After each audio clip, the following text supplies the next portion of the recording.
Hello and welcome to Blender Bite Size. In this video I'll be showing you how to make this material procedurally in Blender. Feeling lazy? You can support this channel and skip the hard work by grabbing the blend file for this material from Gumroad for just £1. Feeling flush? Feel free to throw some of that coin my way using the coffee link in the description below the video. Okay, let's get started on our polka dot texture. I've got my object loaded. I'm in the shading tab. I've got viewport shading enabled and I have a principled shader already applied to the object. So let's start adding some bits and pieces.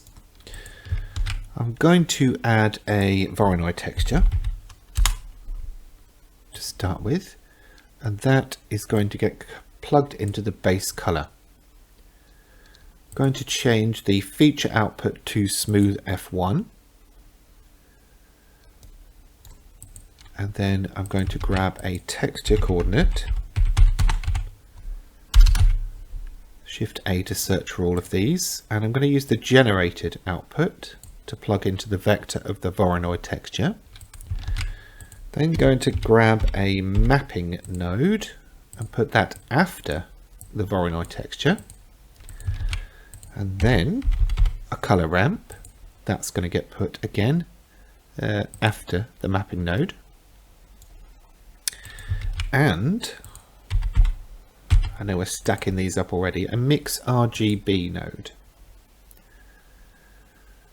Okay, we're actually going to use this color ramp output for the factor on that mix RGB.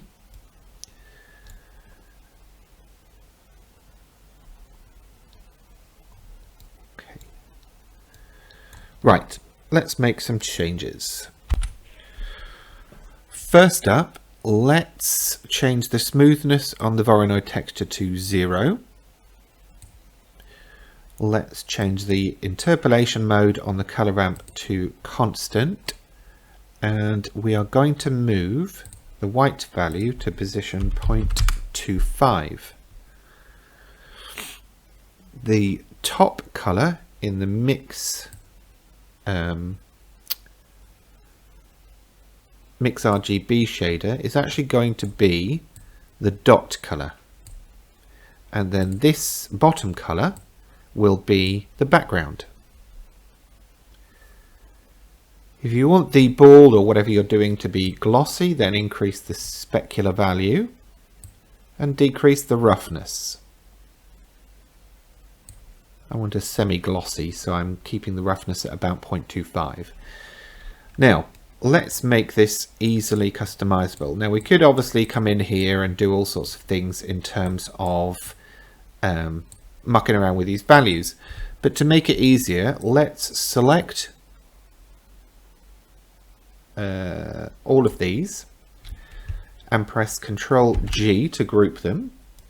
So we now basically have a group output and all of these contained within a group, and we need to basically select what we want to control.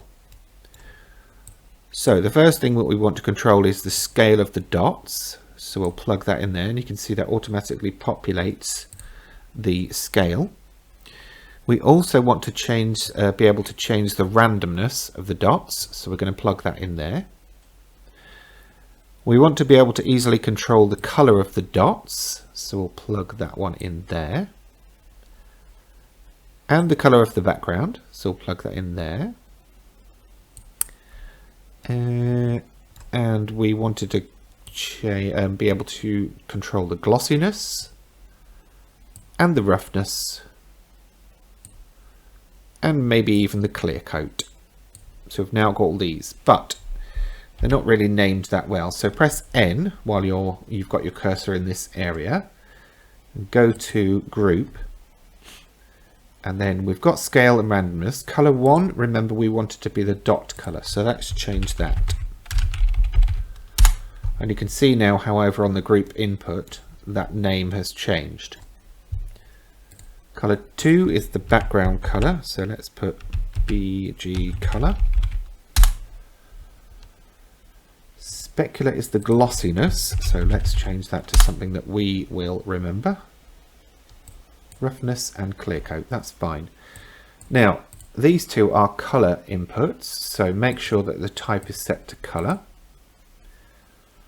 And these others should just be floats, so we set a value.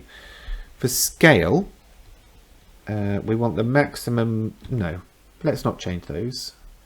For the glossiness, it is either 0 or 1. Same for the roughness and the clear coat. Right, so to get out of that, we basically use this little up arrow, and then we get back to where we've got our group and material output. So we can change the name of the group. Polka. And as I said, we can control the scale, the randomness, the dot color, the background color, the glossiness, the roughness, and the clear coat. So anybody remember what I set those to before? I'm going to increase the glossy for that. And 5. So let's send this to render and see how it looks. I'm using 1,000 samples with not very many light passes. Let's go. And there you have it, a customizable polka dot material. I hope you've enjoyed this video and will remember to give it a thumbs up and of course subscribe for future content. In the meantime, thanks for watching.